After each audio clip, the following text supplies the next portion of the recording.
is the New York Jets. You know what I'm saying? I'll be talking to you folks today about this loss to the Dolphins, how you folks felt about it. Hope everyone's having a good day. Hope everybody is enjoying themselves. You know what I'm saying? I know some people ain't having a good day out here. I'm not, man. It's tough, man. Being a Jets fan these days is hecka tough, man. Super tough. This team stinks. It really, really does. So, hope everybody is having a good time. Come on in. You know what I'm saying? We're going to start the show in a little bit. You know what I'm saying? About 7 p.m. Eastern. So you can also call in. It's 515-602-9639. Again, 515-602-9639. Call in, please. Love talking to folks about this team. Love talking about what we got going here. So, please go ahead and call in. The lines are open right now. Phoenix Flight, salute to you, my man. What's going on? How's everything going with you? Good to see you in here. Again, the lines are open. It's 515-602-9639, 515-602-9639. You can call in right now. The lines are open. We're going to get started in like a minute, basically. Jordan Ash, what's going on, my man? How's everything going with you? I hope everything's going good. Jordan Ash says, what's up, Joe? Can't wait for the season to be over. Bro, I hear you, man. It is tough. It is tough being a Jets fan. It's super tough. We're going to talk about this loss to Miami and just everything that's going on surrounding the team right now, man, tonight. So, again, if you want to call in, 515-602-9639, call in and, you know what I'm saying, speak your piece. So, if you folks hold on 1 second, I got to connect the show, so hold on. I'll mute the audio and I'll be right back, folks.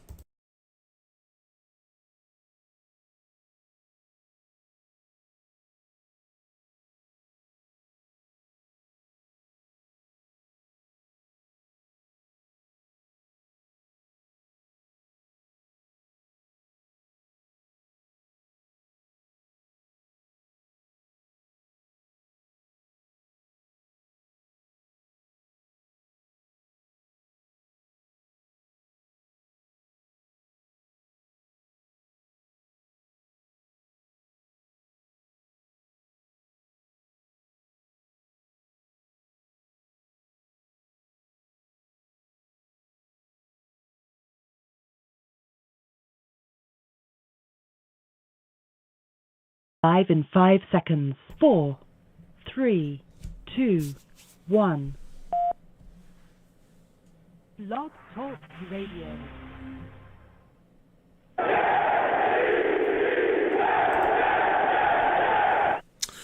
What's going on, folks? It's your boy Long Beach Joe, back again. And let me tell you, it's tough to be a Jets fan out here. It is really, really tough. This team right now is a complete mess. We're coming off of the Jets losing to the Miami Dolphins again.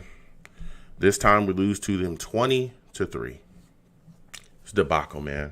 Just a complete debacle. So many things gone wrong. So many questions to be asked now. It's just a complete mess. But listen, we'll get into it. I'm the man of the people. I'm here for the people. Let me shamelessly promote my Facebook page. Everyone go on Facebook, search Long Beach Joe Show. Like that page. My content's up there. Go ahead and give it a listen. Message me. I'll message you right back. I love going back and forth with folks about this football team. Also, leave me some feedback. I love hearing about what you folks think I do here on the Long Beach Joe Show. So without further ado, folks, let's go ahead and get into the show. I'm fired up. Listen, if you want to call in, it's 515-602-9639. You can also check me on iTunes as well. I'm on iTunes, various other, podcast hosting shows as well. So please, check my iTunes, The Long Beach Joe Show. Go on there and, give me a 5-star rating. Check out my iTunes there. Subscribe to me on there as well. Leave me some feedback on there too. I wanted to throw that in. Let everybody know, you know what I'm saying? Because everybody, wants to check out my show and everything. But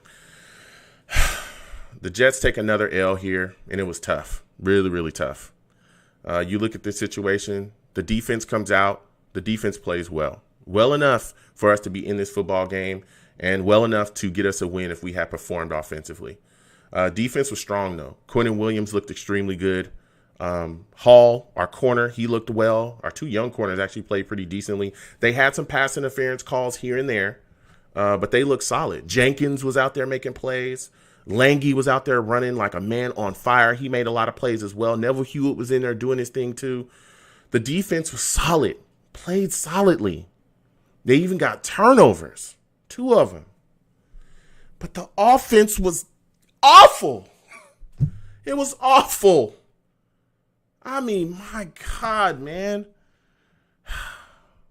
I can go on for days about Adam Gase, but I just don't see how this guy still has a job right now. How is he still hired? How? What? The entire game last game, it was nothing but horrific play calling. All game long. That was it. I could talk about every single drive, how bad we were. Every single drive, I can talk about it. But let me tell you something. There was a 4th and 1 on the Miami 17. We needed to keep that drive going. We needed to put up points on that play. We needed to move the chains. We needed it. Desperation was in the air. And he comes out and runs the most predictable play call, another up the gut to Gore, on a 4th and 1, and they shut it down. This is on top. This is on top of playing for a field goal before the half, which blew up in our face because our kicker missed the kick. Just, my God, what is it going to take for him to be gone? I'm serious. It's just disgusting, man. It's just completely disgusting. I could go on all day. Darnold didn't look good either. He didn't necessarily have the best day. A lot of that was on the offensive line as well. They looked horrific. That right side was just getting abused all game long. Never mind the fact that Alex Lewis wasn't starting. He mysteriously got deactivated before the game. A lot of rumors about that flying around, that there may have been a disagreement between him and Gase. Words were said, and then he was sent away. Then Gase lies about calling plays after the game, as if he's not on camera, as if they don't have you on camera calling plays. You try to blame it on Darryl Loggins, saying that Darryl Loggins is the guy calling plays. He doesn't even have a play sheet. Then you try to come out and say how it's a collaborative effort. Get out of here, Adam Gase. Please go. He must go. He must go. I am so tired of this, and it does nothing but make us look even worse as a franchise. You look like a damn clown show out there. A complete clown show. Man, I'm just so tired, man. I'm so frustrated being a Jets fan. I'm tired of losing. I'm tired of being uncompetitive. I'm tired of us having guys in positions that clearly do not deserve to have those positions, but we continue to stay forward with these folks. I'm tired of it. I'm going to get to the callers. I got quite a bit of callers. Please be patient. I will get to everybody. I'm telling you. I'll get to everybody. Tonight is a night about venting. I feel it already. I'm going to go on a couple rants already, run on a couple rants already. I'm just tired. Tired of losing. Tired of it. Tired of losing this way, and I'm tired of jacking up the franchise of our future. I'm tired of it. Tired of Adam Gase, and I'm tired of his staff. I'm going to get to the callers right now. We'll also come to the chat. My savages in the chat. Salute to y'all. I'll get to y'all too. First caller, 937. I'm coming directly to you, my man. I want you to give me your thoughts How are you? on this loss to the Dolphins. Atrocious, as usual. Yeah. I mean, get anything right. Gaze, watching. Are they going to give him the end of the... Come on, it's not even worth it. Yeah. It's pretty every ridiculous week, it just get worse. Yeah, it does. It's just mind-boggling. I just don't get it at this point. Why is he still here? Pitiful case. The lies continue. He's trying to lie and tell people that certain people are calling plays when they clearly aren't. There's issues, reported issues between him and yet another player on this football team. I mean, what is the point? What is he still doing here? He should be gone. But I want to get your thoughts on this because I had a lot of people hit me up in my DMs. Yeah. Have you given up on Sam Darnold? Have you, in your mind, is it officially time to move on? Yeah, it's time to go. I haven't done much of anything. You know, I don't think he wants to be. I don't even think he wants.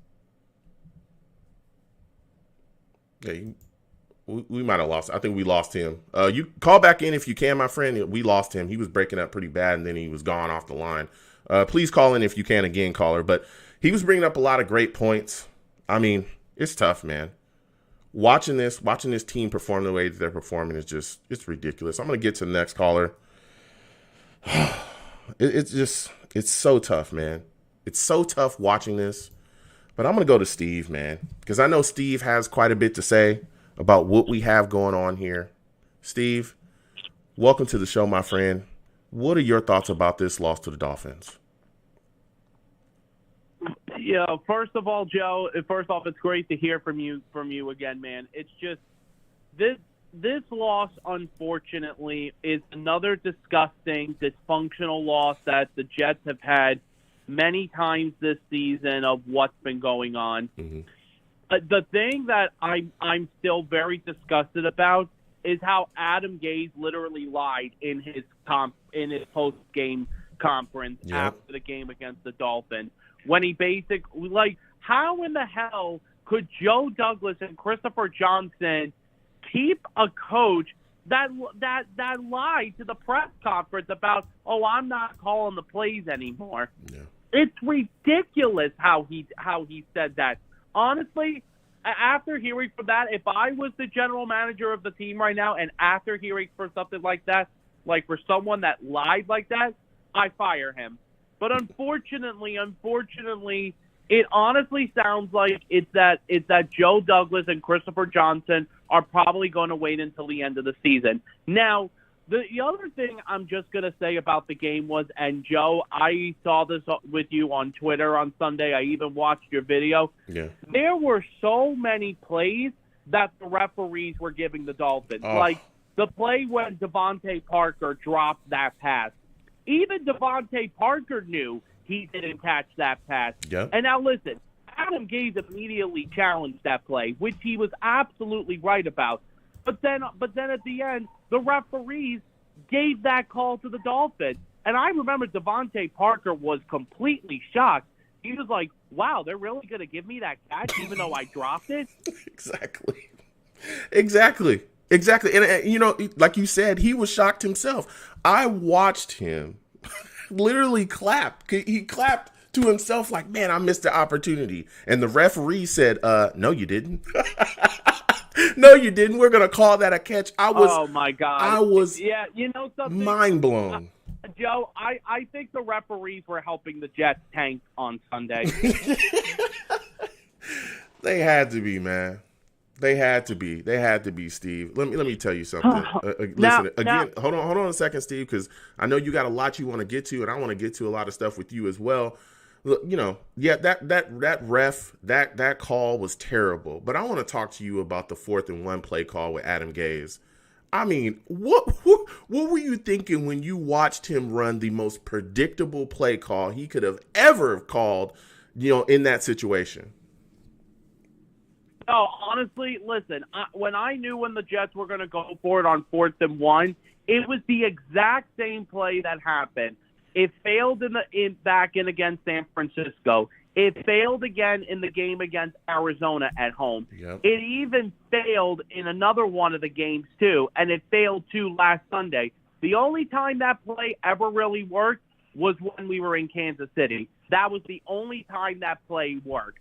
But the Dolphins defense literally read everything. And listen, the Dolphins are a team I hate losing to every year. I mean, listen, and the thing that I gave the Dolphins credit for was that their defense was absolutely phenomenal in that game. I mean, listen, the Jets defense played well. I give credit to Quentin Williams of how he played. I gave credit to the linebacking crew of how they played. I thought they played really good. They even got to Fitzpatrick a couple of times in the game, which was good. The defense literally kept us in that game because the Dolphins, I'm going to say this right now, they played a bad third quarter in that game. Like, they played a bad third quarter. They literally were giving us a chance to get back into the game. But unfortunately, because of Adam Gase and because of his goddamn play calling, unfortunately, offensive genius, offensive genius, my ass. He freaking goes for it on 4th and 1, runs the goddamn ball, gives it to Frank Gore. Oh, my God. As soon as when that happened, Joe, I knew we were going to lose as soon as when that happened. But I guess now, Joe, I gotta ask you a very important question because, listen, go ahead, Steve. You know, there are Jet fans on Facebook and on Twitter saying that, oh, listen, it's okay because we're going to be tanking for Trevor Lawrence, you know, and all that stuff. But I guess, Joe, my question is, do you really want this team to go 0-16? And if so, if that happens, if they get the number 1 pick, are you going to say, you know what, it's time to move on from Sam and go after Trevor Lawrence?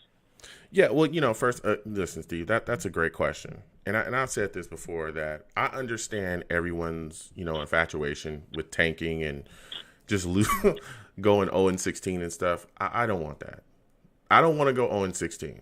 Okay, I understand why people talk about the tank and stuff like that. I get that. I get it, right? But I don't want to go 0-16.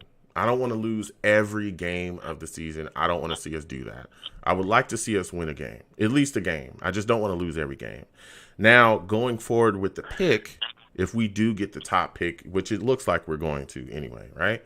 So if we do get the number 1 pick in the draft, you know, it's tough for me, but I'm going to side with us trading that pick to build the team, right? And I have a plan for that, and I'm gonna, as we continue on, but my plan is this. I'm gonna just kind of lay it out right now, kind of early. Here's the deal. If we are able to get the haul that draft analysts are talking about, we're talking, you know, 3 first-round picks, a bunch of second-round picks, a bunch of third-round picks, right? We can better our team within a year. Let's say if the Jets had a better right tackle, an above average right tackle, right? Say we had another above average actual number 1 wide receiver. If we had a corner and an above average pass rusher, just those 4 players, the team would be way better than what we actually are. That's just 4 players. What if I told you we could actually do that in a year? If we trade that pick, we could have all of those picks. We could end up getting all of those guys and still have more picks to have. And this is without trading down. If we trade down, it opens the doors even more to us bettering this football team in 2 years. It's so much faster, so much better. And then guess what? Not only that, hold on, Steve, we'd become more of a free agent destination because there'd be more team talent, and because of the trade that we made, if we trade and get 3 first-round picks, that means 3 years we have at least 2 first-round picks. That means if Sam Darnold does not work out, if you pick up the 5th-year option and he does not work out, guess what? You have the capital to move up and move on from his ass. You're not stuck with him. You're not. That's why my plan has been from the jump is to trade the pick, because then you can still move up and get the next QB that's coming out in the next draft, the next generational talent that's going to come out, and you can better your football team that way. But if you go the other way and you bring Trevor Lawrence in here, which, again, I want to make it very clear, I'm not a Trevor Lawrence hater. I think he's going to be, you know, we'll see what he does when he comes into the league, but I think he's, you know, a solid prospect. I'm not against him at all. But what I am saying, he'd be coming into a situation where we have nothing. We have a left tackle in Becton that we're excited about. We have a wide receiver in Mims who we're excited about. We're hoping to continue to see him develop. But after that, it's nothing. There's nothing here. You watched that game yesterday against the Dolphins. Yeah. This offensive line outside of Mekhi Becton is horrific. Oh my God! No, the offensive line so bad. Is absolutely terrible. Yeah, but if you look at other stuff, but if you look at other stuff that we need as well, though, that stuff isn't just not going to be able to get fixed like that. So you're looking at least 3 to 4 more years of rebuilding around this guy. And again, you still got contracts and other guys coming up.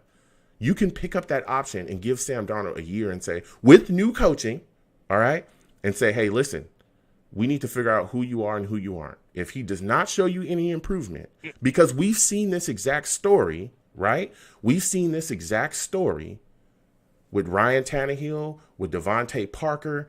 So, I mean, the names just keep going. The second, Mike Gesicki, the guy they sent to Arizona, Kenyon Drake, all these guys, the second that they got away from Adam Gase, they were better. Especially when you're looking at, again, Ryan Tannehill.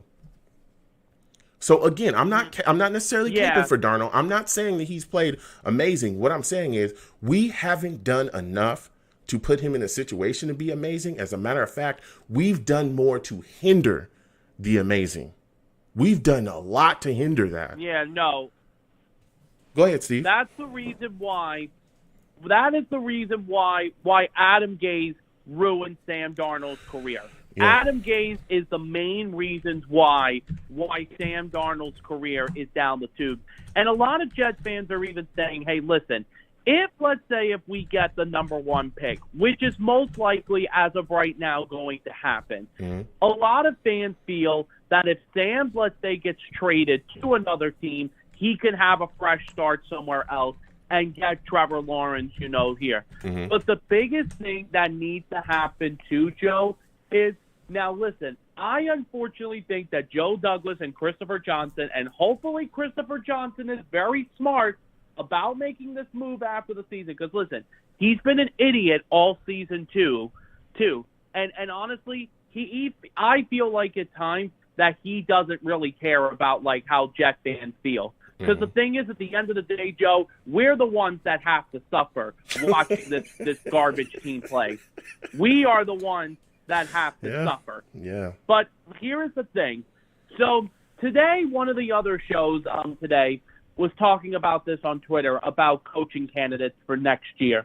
And the big thing that I would love the Jets to get first, their first priority that I would pick as the next head coach would be Eric Bieniemy. Because, I mean, if you look at Kansas City's offense, of how amazing he's done with that and literally has made Patrick Mahomes a superstar, Eric Bieniemy is my first choice. And I know, Joe, you said that you're a big Eric Bieniemy fan, too, as well.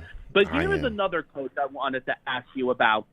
This is a guy who I would be my second candidate if Adam Gase should get fired after the season, of who I think the Jets should hire. The current Tennessee Titans offensive coordinator, Arthur Smith. Yeah. And the reason why, Joe, I would pick this guy is this guy revamped Ryan Tannehill's career. Exactly. He revamped his career. Yeah. And he would be my next choice. What is your thought on Arthur Smith? Yeah, he was one of the guys I did a show a while back. I don't remember which show it was, but I talked about him too. I talked about him. I talked about Joe Brady. I talked about DeBoe. I talked about the Ravens offensive coordinator as well, for a lot of the reasons that you just mentioned, or one of the reasons that you just mentioned. Not because. Well, what about what's his name? Todd Monken. Yeah, his name was. I was talking about him the year that we hired Gase. I talked about the possibility of him too as well.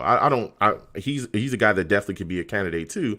But one of the interesting things that you brought up is you talked about a couple of offensive coordinators that you brought up were guys that we've seen help develop young quarterbacks, and I think that's extremely important. I mean, Arthur Smith helped revamp Ryan Tannehill after, getting rid of Gase, and helped him along too. But that's what we're talking about. Guys that can narrow in, help develop a young quarterback or develop a quarterback period to put them in positions to be successful. And I think that that's what's important with our next head coaching candidate, our next head coaching hire, regardless of whether people feel like we need to stick with Sam Darnold or we need to move on. You need to make sure that the next guy that we bring in here has a plan to groom, mature, or fix a young quarterback and put him out there. That's what we need to do. That needs to be the focus of the next guy that we bring in. No, and here is the thing. And here is the thing also, too, is now I do believe that once Adam Gase does get fired and should get fired after the season, Yeah. Joe, do you believe that Joe Douglas will go out there and find the right coach for this team? Well, I think we have to trust that, though, Steve, because at the end of the day, who else, do we have that could do that? Because we know the Johnsons can't. That's the thing. We have to put our faith in Joe Douglas. No, because that's the worst thing. Because Yeah. if you remember, Joe, Yeah. a couple of years ago, when the Jets, after the 2018 season, were searching for the head coach, and if you remember the story, and this was before we hired Adam Gase, and we had interviews for these other candidates, and if you remember the story was when our former general manager, Mike McCagnon, he was actually getting ready to hire Matt Rule to be the next head coach for the team. Yeah. Because McCagnon, if you remember, I know everybody hated him, especially you, he was going to hire Matt Rule to be the next head coach. But what happened was, unfortunately, the day before that, Christopher Johnson told him, no, the one we're going to hire is Adam Gase because of that whole conversation call that Christopher Johnson had with Peyton Manning. If you remember that story, when Peyton Manning called the Jets organization and told them, you should hire Adam Gase because Adam Gase made me a great quarterback when I was in Denver, and I think he will make Sam Darnold a franchise quarterback. And look at what happened. Yeah, Steve, I hear you, man. And, I can't stand Peyton Manning because of that. He needs to stay away from us, stay away from this franchise. I don't even eat, the pizza that he that he promotes. I can't stand Peyton Manning. I can't stand every anything to do with Jet that. fan completely hates Peyton Manning now. Yeah, Even me, after that, I lost absolute respect for him from what he did. Yeah. So my whole deal is that when you bring up that story, though, Steve, you need to remember that they wanted to hire his coaching staff. That's one of the reasons why that's pretty much the reason why he walked away, is because they did want to hire Matt Rule, but they also told him, hey, listen, we're gonna hire your coaching staff for you. We don't want you to hire your own coaching staff. And he was not with that. He didn't agree to that. And so he said, no, I'm not doing that. And they said, well, what are you going to do? And he said, I'm out of here. I'll walk away. The reason why Adam Gase took the job was because he was just getting fired from Miami. He knew that he wasn't going to get a job anywhere else. So he came in and he played nice. And he said, hey, listen, you can pick my coaching staff if you want to. I don't care. I just want to work with Sam Darnold, right? That was his whole way of snaking his way in. And then when he got his foot in the door and they gave him the job, he then immediately started to backstab Mike McCagnon. And that's how Mike McCagnon got fired, because he started to build a relationship with our owner and started pointing out things and saying all these things. And he got Mike McCagnon fired, which Mike McCagnon should have been fired. But that's how that all went. But Steve, you're bringing the fire, man. So it's just. Yeah, go ahead. It's just that, Joe, the last thing I'll just say before you say anything else next, it's just the thing is, though, like, that's going to be my biggest fear is if, let's say, after the season we do fire Adam Gase, which we should, and if Joe Douglas is not going to try to do his job, and if he has to do if he has to do what Christopher and Woody Johnson want, that's going to make us look bad too. Yeah. Honestly, like, it's absolutely crazy. It's just, that is unfortunately, Joe, what we have to watch out for after these 5 games. Listen, Adam Gase is most likely going to coach for the rest of the year, but as soon as when that last game of the season is done in New England, I don't care whether we win or lose, get Adam Gase out. If you want to wait till Black Monday on January 4th, go ahead. Yeah. Well, listen, Steve, it was great to speak with you, man. I got to let you go because I got a bunch of callers on the line. Man, I can't wait to hear from you next time I do a show, man. You have a good night. Yeah, you too, man. Bye-bye. All right, peace. Ooh, Steve calling in, bringing the fire. I'm talking bringing the fire, man. A lot of, people are just upset, man. This team is a mess. This team is a mess, and we have the worst head coach in all of football. The worst head coach we've had in our franchise history. I honestly believe that Adam Gase is worse than Rich Kotite. By far. By far, man. This guy's terrible. He's terrible. All right. I'm going to get back to the callers in just a second. I'm going to go to the chat really quickly. Savages in the chat. If this is your first time listening to me, on Blog Talk or anything, I live stream while I do my show. So, we got savages in the chat. I call my chat the savages because they're savages. They don't care. Like, anybody can get it, all right? They don't show no mercy to anybody. You got to take, you want to give, they'll hear you. But I'll get back to the callers. Elias, I'm going to come to you when I come back. I also have 678. I'll come to you as well when I get back. Christopher Cancel in the chat says, Joe, please control your anger. I don't want your blood pressure skyrocketing. I'm telling you, Christopher, salute to you. Thank you for being in the chat, in the stream. Listen, I'm trying, man. I'm truly trying not to be upset. But when you got a lying-ass head coach like Adam Gase, who doesn't understand what his job is, doesn't understand how to be an offensive coordinator, doesn't understand how to properly put together an offense, and then sits right in front of everybody and lies about calling plays, as if we did not see you live on TV calling plays, while, Daryl Loggins was sitting in the back somewhere with his hands in his pocket because he didn't have a play sheet. Do you think we're that dumb? And then you try to come out and clean it up. Like, come on, man. Get up out of here. Venom G says, I don't think it's all Sam. It is multiple issues in the organization. Watch if Sam goes somewhere else. He's going to look like Ryan Tannehill. Salute to you, Venom G's. That's what could happen, man. That's what could happen. It's tough. John Lanter, all the guys in the chat, salute to y'all, man. I'm going to come back to y'all in a second. I got to get back to these callers. Again, I got a lot of callers tonight. Please be patient. I will get to everybody. Believe me. I will get to everybody. Salute to Leon. Good to see you in here as well, man. Please be patient again on my callers. I will get to everybody tonight. We're going to go to Elias, man. Elias, how are you feeling tonight, my friend? What are your thoughts on the Jets losing to the Dolphins 20-3, my friend? All right, Joe. I want to start you out with a quote. So the reporter said this. We were watching Dal for the whole game, and he wasn't doing anything. He was just standing there. Our offensive genius responds with, he tells me it's not that hard. This isn't that hard. We go through it the drive before. For the previous drive. But it's not that hard. It's not that hard. They scored the same number of points as a team that didn't have a quarterback, but it's not that hard. Oh man, Elias, it's tough, man. It's tough. It's like, how do you sit there? They have you on camera. It's recorded. Like, we can see you, dude. We can see you calling the plays. Just stop. It's just completely ridiculous, man. But I want to get your thoughts on this, Elias, because you're coming in hot already. We're talking about the play calls.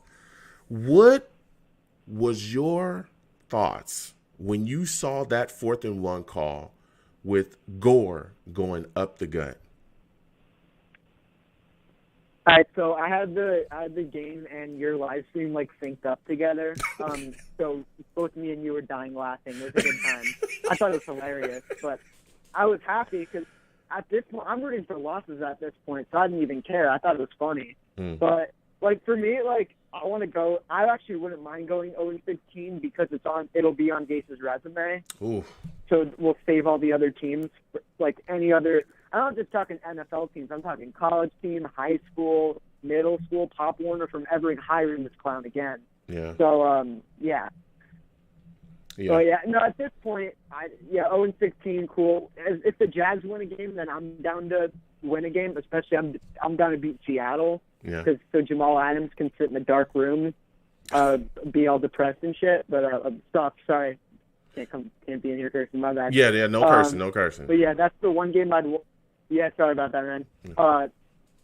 That would be the one game I'd be down to win, but as long as Jacksonville, which they're playing the Bears, especially if Trubisky's playing, I think they could get a dub on that. So, I wouldn't love to go 0-16, but whatever gets us that number 1 pick and gets us Trevor, because as much as I hate to say it, I think I'm pro move on from Sam, trade him somewhere. Okay. What I would actually want to trade him for is you're talking about getting in a good right tackle in here. Mm-hmm. So the New Orleans Saints are $120 million over the salary cap because the salary cap's going down.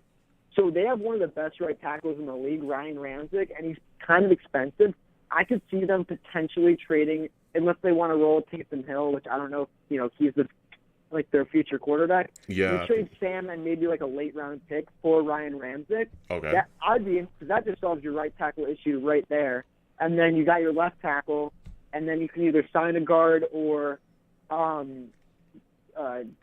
draft a guard, and you maybe got Cameron Clark. I think McGovern turns it around in a new offense Because I don't know how he's a really good center last year. I don't know how he just sucks now. I love it. I could see him turning it around. Yeah. Yeah. Listen. I mean, that's a trade proposal. I do think that the Saints will stick with Taysom Hill, though. I think that's their guy. I mean, they just recently gave him a deal that's going to keep him. I think they're going to roll and move forward with him. And we're already starting to see, when Drew Brees was gone, he was out there doing his thing. So, I mean, but I've heard, certain fans talk about, trading Sam to the Colts and the Steelers and, all type of other teams. Again, I'm not a big trade Sam guy, but I do understand why, the allure of Trevor Lawrence is there and people feel a certain way about him. I get it.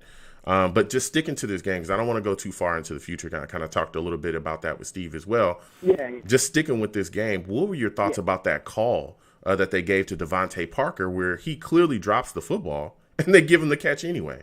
I mean, what is going on out here? Yeah, the refs are kind of a meme at this point. They're terrible at their job. I just was on Instagram, and the NFL posted, like, Devontae Parker went off this week, and that was actually the first play on the Instagram post. I'm like, oh, come on, man. But, hey, it resulted in a touchdown, which helped us lose, so I'm not complaining. But our defense looked good, though. I mean, our defense looked good, so potentially we could have stopped the touchdown there, which I don't think it would have been close considering we only scored 3 points, and it was on the opening drive. Sam looked really bad again. Yeah. But, and one more thing. I know I don't want to go too far in the future. How do you feel about if we were to draft Trevor Lawrence? Would you be interested in holding on to Sam, playing him in the preseason, playing him in the first couple of games just to get his trade value up? Yeah, no. I feel like his trade value is kind of an all-time low right now. I know you're ready to move on from him. Yeah, no. If you're gonna draft Trevor Lawrence, you might as well just move on from Sam at this point. Because what are you gonna do? You take Trevor Lawrence 1 overall. I know this fan base would explode if we, tried to still start Sam Darnold over Trevor Lawrence. There's no point in drafting him then, right? Like, even in playing in the preseason, is not going to get his value up to, if you want to move on from Sam, just move on from him and let that be that. But my final question for you is going to be, you talked about the defense and how well they looked, and they did look really good. Who do you think are some of the building blocks that we have that we can take forward moving into the future that are on this defense currently? Can this be for both sides of the ball? Actually, wait, there are no offensive building blocks. No, just defense. Yeah, let's just stick to never mind. Defense. Other than the draft class, yeah. All right, so defense. The big three up front. So Quinn Williams has been a stud. I think Alonzo Fatukasi is your future nose, and then John Franklin Myers. I think he's played really well this year. That's your interior. I would say. Bryce Hall could be, I think, your CB2 for a bit. Ashton Davis and Marcus May, I think you keep those guys at safety. I don't want to pour in more, draft assets, free agency assets into safety. I think, we're fine there. It's not the biggest position of impact, so I'd rather, if I'm going to, spend on the defense, I'd rather go at edge and corner. Yeah. So I think Bryce Huff, maybe Jabari Zuniga, kind of as rotation guys, good depth at that edge rush position. And, Brian Poole, maybe he's just getting up there a little bit in age, especially for a cornerback. Yeah. Usually when they hit 30, they aren't playing too well. But with slot corners too, it's like they don't have that Tremaine Johnson decline. Like you see Chris Harris Jr. He's in his 30s. He's playing pretty well. So maybe Brian Poole could be a building block. If Mosley plays, then yeah. But for start, and then you got Lange, but I think he's more of a good depth piece. So for starters, I think the guys up front, Myers, Williams, and Fatukasi, and then Bryce Hall, Ashton Davis, and Marcus May, I think are the big building blocks. Okay. Who are going to be most likely penciled in as starters next year. Yeah. I mean, this team, we're going to continue forward, man. We're trying to figure it out. There's quite a bit of guys, And only 5 left.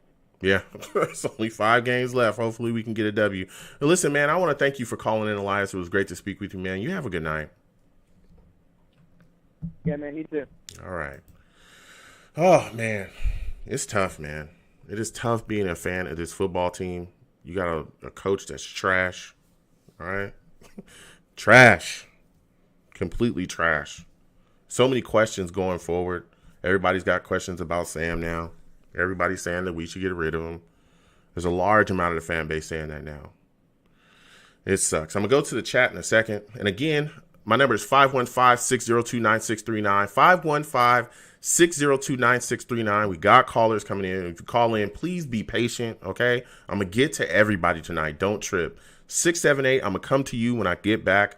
I'm going to go to the chat really quickly to talk to the Savages. 715, I'll be coming to you as well. Do not curse on my show either. I almost cursed earlier. I'm tired of Adam Gase. I'm so tired. I'm so tired of Adam Gase, man. I'm so tired of it, you know. But I'm not cursing on the show. You better not curse on my show or I'll get you out of here. I'll get you out of here faster than Adam Gase can call a run play for Frank Gore on 4th and 1. Faster than that. That's pretty fast. That's pretty damn fast, all right? I'll get you out of here faster than Adam Gase can call a screen on 3rd and 20. That's fast. That's fast. Come on, people. Pick up your spirits. Pick up your spirits. Oh, man. It is tough being a Jets fan. Let me tell you. Salute to Venom G's. Venom G's says, don't curse. Joey, get you out of here faster. Faster than the dive play from Adam Gase. Salute to you, Venom G's. Venom G's knows. Don't curse on my show. I'll get you out of here. You know what I'm saying? Please keep it clean. So we're going to get back to the callers. Again, I got quite a bit of callers. Be patient. I will get to you, all right? Salute to everybody in the chat. Salute to my Savages. You write in the chat. I'll see you as well. We'll come back and forth with you, too, in case this is your first time checking me out here. But we're going to get to some callers. We got some new callers here. 678, I'm coming to you. Give me your name, where you're calling from, and give me your thoughts about, Sam Darnold right now. Yeah, Sam Darnold. Yeah, go ahead, caller. What's your name and where you're from? Yeah, my name is Julio, man. I've been a big fan of yours. I've been watching your show lately. I haven't been watching a lot of games, but man, Sam Darnold is not the guy. I said it a couple of years ago when we drafted him. Okay. And Sam Darnold is not the guy. Okay. But I feel like we're gonna win that Seattle game, though. That's what I wanted to get with. Okay, I mean, how? I don't know how they're gonna pull you it tell off, me. But do you remember? Do you remember? I've been a Jets fan since Ken O'Brien. Okay. Yeah. So I've been a long time with the Jets. I've seen it. Okay. I've seen it when Keyshawn went to Tampa and the Jets went and beat them, and we couldn't beat. They say we would never beat Tampa. Okay. Here we go again. Yeah, you look. First off, Julio, I want to thank you for calling in and thank you for checking out my content as well. I truly appreciate it, man. But yeah, look, with the team looking like it does right now, I don't know if we could beat anybody. I mean, let's keep it real. Man. We can't even beat the. I don't know. We can't even score a touchdown against the Dolphins. I mean, bruh. It's like, look, I get that everybody. I don't know who's worse, Rich Coltite or Adam Gase. I'm telling you, exactly. It's like. Look, I understand people want to beat Seattle, and that's a little bit in the future. I get it. People want to talk about it, bro. But until you score a touchdown against Miami, I think we need to cool our heels, all right? I know everybody wants to put it on Jamal Adams and show him the deal, but come on now. It's tough, man. It's tough, but I want to stick with this game. I want to stick with what we played against, what we did when we played against the Dolphins. So let's just stick here a little bit. I want to get your thoughts on Adam Gase lying about his play calling and lying about him calling plays in this football game and then walking it back and saying it was collaborative effort. How did you feel about that, man? That had me laughing. So they called them out on it. Yeah. Yeah, man. Like, how can you lie? They have you on tape. They have you on tape, bruh. They literally have you on tape. There's cameras everywhere. How do you lie about that? My thing was, how you in 4th and 1 and you call that play, knowing they know they're going after, come on. Oh, my God. Throw a feed to the tight end. You heard him. Herndon should have got that touchdown. You should have thrown it to him right there. Yeah. He's got to do something. I don't get it. I don't understand it either, man. My last question for you, because I got quite a bit of callers, I got to get to them. But looking at our defense, my friend, looking at what Quentin Williams is doing, how do you feel about him taking that step forward this year and really showing his dominance? Oh man, I'm loving it because they were giving a lot of bad things about him. Oh, he's not gonna make it. Yeah. Man, the kid is the truth. Yeah. Every year he's growing. Yeah. Every year he's growing. And another person that I want to see next year improve, and I think this year he beat Beason, is our rookie running back. I know they put him on IR. Oh, P-Ron, yeah. I like P-Ron. Yeah. I think he could be a starter for us. We haven't had that type of caliber runner since Curtis Martin, Thomas Jones, you know? Yeah. I feel like he can be the one. Yeah. And I know everybody not looking at him, but you think about it. Even when preseason, when we had that training camp, the kid as a back playing second string, he outran the defense. Yeah. The first string defense. Yeah. So the kid is good. I like him. I feel like they should give him a chance next year. Yeah, I wish we would have got the ball in his hands more this year. I mean, Gage, he loves Gore. I tell you what, man. Anybody that's out there looking, I know, everybody's feeling a certain way. Holidays is here. Find you somebody that loves you as much as Adam Gase loves Frank Gore, all right? Find you somebody that loves you as much as Adam Gase loves Frank Gore. Seriously. He loves him. He never gives up on him. They're best buddies, man. You find you somebody. Listen, Julio, man, I want to thank you for calling in, all right? And before I go, go I got ahead. one more thing. Go ahead. I got one more thing before I go. Yeah. I just got this weird feeling by Christopher Johnson. Even when we get rid of Adam Gase, I got this weird feeling that he's going to go after Jim Harbaugh. Just because they know each other. Okay. And they're good friends. Okay. It's just a weird thing. Yeah. I don't want him to be our coach, but I just feel like that's the destination they're going to go. Okay. I've heard a lot of people talking about that. Again, thank you for calling in, Julio. It was great to speak to you tonight. You have a good night, all right? You too, man. Ooh, Julio bringing in fire before he left. He talked a little bit about Jim Harbaugh. There's some people that have brought that up. All right, I'm not, necessarily on that train. Okay, I've seen some things. I've seen the struggle. There in college, he picked himself up. I heard he had a big victory. But there's people that are against it. Absolutely, wholeheartedly. I don't know. I know I live on the West Coast. I was here for that Niners saga. He's a guy that wants quite a bit of control. At least that's how he was with the Niners, I remember. And he clashed and bumped heads a lot with ownership. So, you got to watch it. You got to watch it. But I tell you what, we got to get the right guy in here, man. We got to get the right guy in here. Point blank, period. That's the biggest thing we need to do. Make sure we get the right guy, a guy that's going to be able to come in and also command respect from our locker room. That's one of the issues with Adam Gase. Guy's a loser. I can't stand Adam Gase. He's just a fraud, man. He's such a fraud. But I'm going to get back to these callers in a second. I'm going to go to the Savages in the chat really quickly. When I get back, 715-5551, I'll be coming to you. Leon in the chat says, if you curse on the show, Joe will get you out of here faster than Jets losing by double digits in the first quarter. Woo, Leon, that's fast. Damn, that's fast. That's fast, man. Salute to the Savages, man. Salute. We're going to keep rolling. But Leon, he knows. Salute to Leon. Salute to Daniel Roberts as well. Good to see you in here, too. Getting back to the calls. 715, I'm coming directly to you, 715. Give me your thoughts on this Jets loss to the Dolphins, and how do you feel about Sam Darnold?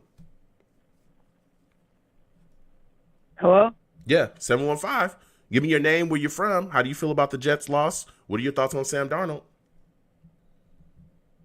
My name's Cole. I'm from Wisconsin. Okay, cool. I started watching your show recently. I think it's good. Oh, thank you. Good show. Thank you so much, man, and thank you for checking out my content. How are you feeling about the Jets losing to the Dolphins, and what are your thoughts on Sam Darnold? Man, I mean, they had that one, but they just let it go, Yeah. And Sam Darnold, I mean, he's playing awful this year, I'll tell you that. I mean, Joe, if your backup's playing better than you, I think it's just time that I think he just has to leave New York at this point. Oh, okay. So you're ready to move on from him as well. Yeah, I mean, Joe Flacco's not playing great this year, but he's shown like that he can like. Because in New England, I mean, he played not great, but he played like actual quarterback. He didn't play like interception ball the whole game. So yeah. You know, it's just, man, it's tough, especially when you look at the situation that Darnold's been put in as well. The offensive line I thought was horrific yesterday. I mean, that right side was terrible. Mm-hmm. Guys were getting beat left and right, and that leads to my question for you is, you look at this situation. Alex Lewis was deactivated before the game, not playing. What are your thoughts about that and all the reports that are kind of swirling that him and Gase had, you know, an argument and interaction, and that's how Lewis got sent home? How do you feel about that, man? I think Gase is one of those guys who just has a huge ego. Like he had those good runs with Peyton Manning, and he just thought that he thinks that he can go any organization and turn it around. I mean, in Miami, Jarvis Landry left, and then he was balling with Cleveland. Ryan Tannehill left, and he's playing great this year. So it's like everything he touches just kind of turns to either mediocrity or just playing bad, you know? Yeah, and that's so one of. I feel like he's. Go ahead. Oh, I just feel like that he. Someone tells him, like, hey, you should be doing this better, and then he gets all offended, and that's probably why he got benched. I mean, not benched, but, deactivated. Yeah. You know, it's tough, man. Especially when you look at this situation. You got Sam coming back. You deactivate the guy, and Elfin and McDermott were horrific. I mean, those guys were bad, especially McDermott. Like that, his play over there was completely terrible. But when you saw that 4th and 1 play, though, where he gives the ball to Gore at the 17 and Gore got stuffed. I mean, what were your thoughts about that play call? I mean, for a guy that likes to pass the ball a lot, I mean, why don't you just at least try something other than Frank Gore? I mean, if the offensive line's not doing anything, try something else than just Frank Gore runs the whole game and then you get stuffed all the time. Yeah. I just, I looked at the situation and I thought, why call something so predictable? Why? Especially against a team that you used to coach. They know who you are. Yeah, it's 4th and 1. It's pretty obvious, right? That because you've run that play 40 times. You did that against Arizona. It got stuffed. You did it against the Niners. It got stuffed. We've seen it so many times get stuffed. It's like, why would you run that again? Why would you do that? Why would you be so predictable? And then when it's not like running with Frank Gore, it's just throwing it with Sam Darnold on the weirdest routes ever. Like, you were talking facts. Try like a slant play at least. Don't try to I don't even know what his routes are. They're so It's insane. And then he goes on to lie about, the fact that he's not calling plays as if he's not going to get caught. I mean, it's just, it's ridiculous, man. It's completely ridiculous. But one thing that looked really solid for us was our defense. I was impressed. I was very impressed by our defense. How did you feel about the play of our young secondary, our young corners in Hall and Jackson? Well, I mean, they've been slowly getting better this whole year, and they're not like great corners of all time. They're not like great this year, but I mean, exactly, they play good. I mean, we got good defense. If we're looking for a new coach, try to get I think a lot of people want offense, but I'm looking at more defense. I mean, we're getting this good young defense, especially with Quinn Williams and our corners.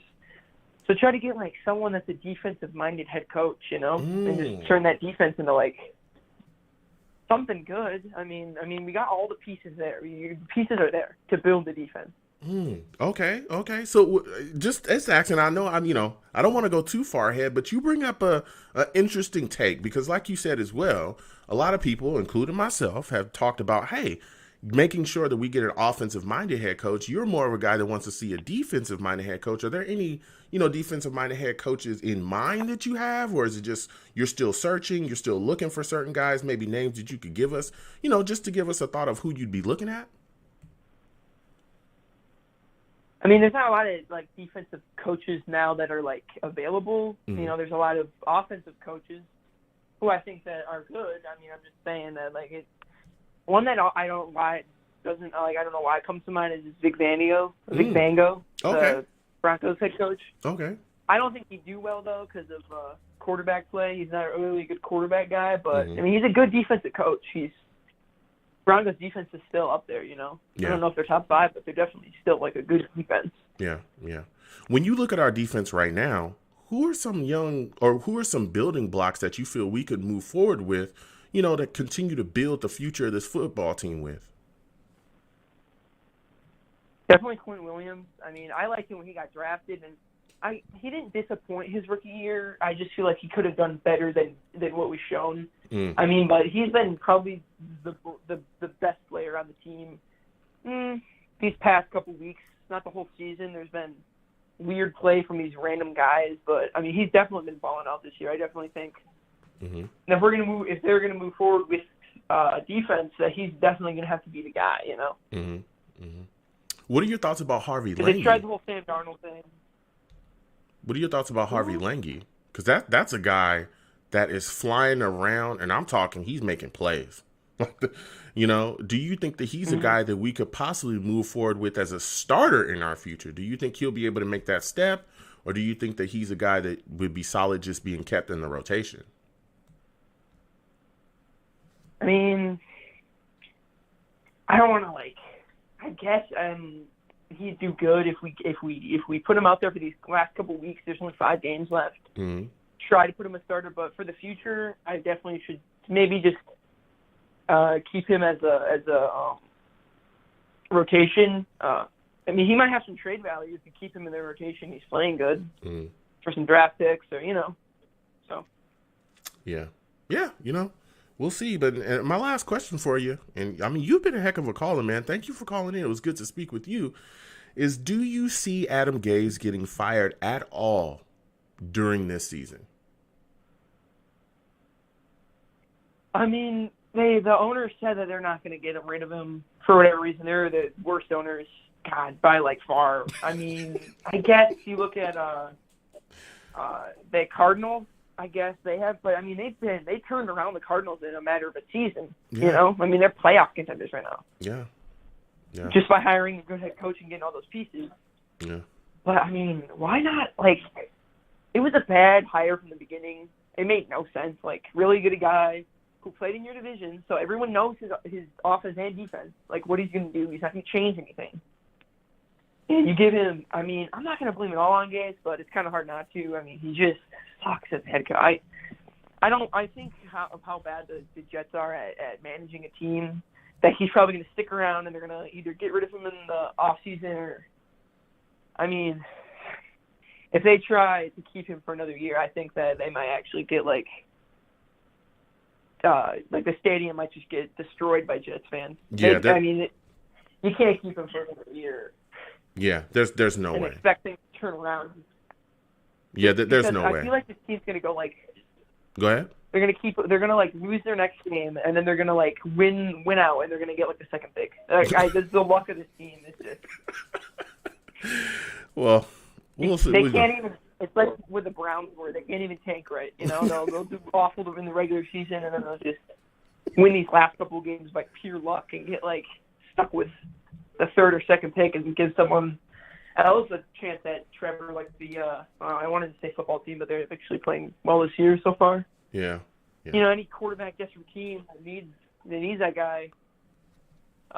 Giants maybe if they lose out and go 4-12. I mean, I don't see what is why are we it makes no sense to me. Not to fire why didn't we fire him when we were 0-7 and I mean, I think we have Greg Williams. If I'm not mistaken. I mean, he's a great intern head coach. He turned Cleveland around.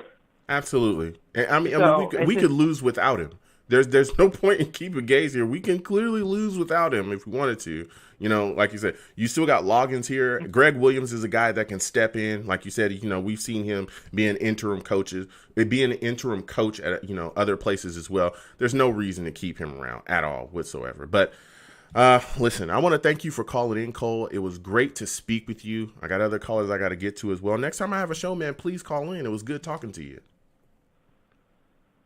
Yeah, I've been wanting to call in for a while, so it's good that I called in tonight. And have a good night, man. All right, Sammy, you have a good night. Woo, great call from Cole. Again, number is 515-602-9639, 515-602-9639. The lines are open. Listen, it's tough, man.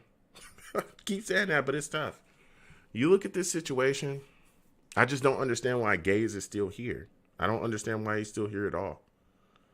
It's just mind-blowing. It is mind-blowing that guy still has a job. And so many other coaches that are better, that are way better, have been fired. I'm talking way better.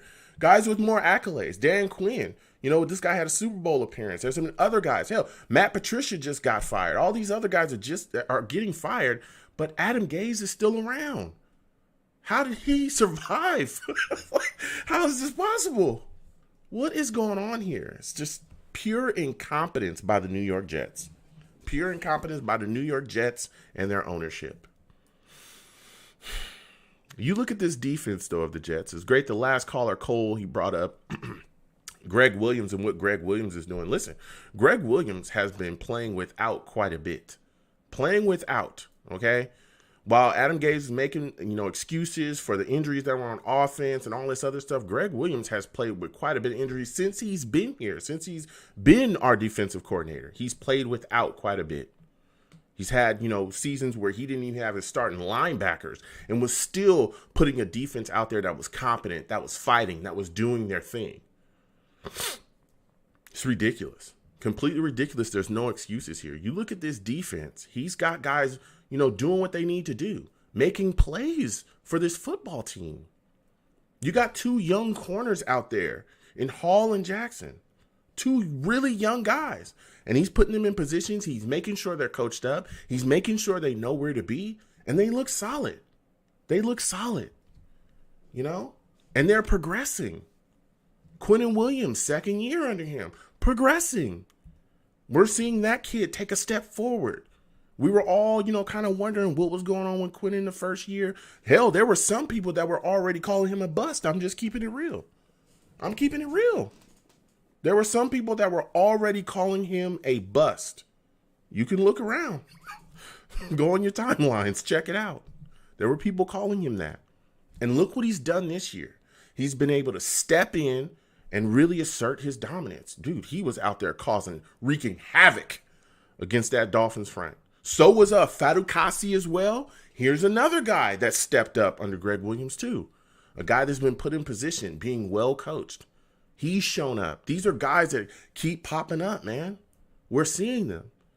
Neville Hewitt, another guy continuing on. A guy that looks really, really solid. I talk about Harvey Lange.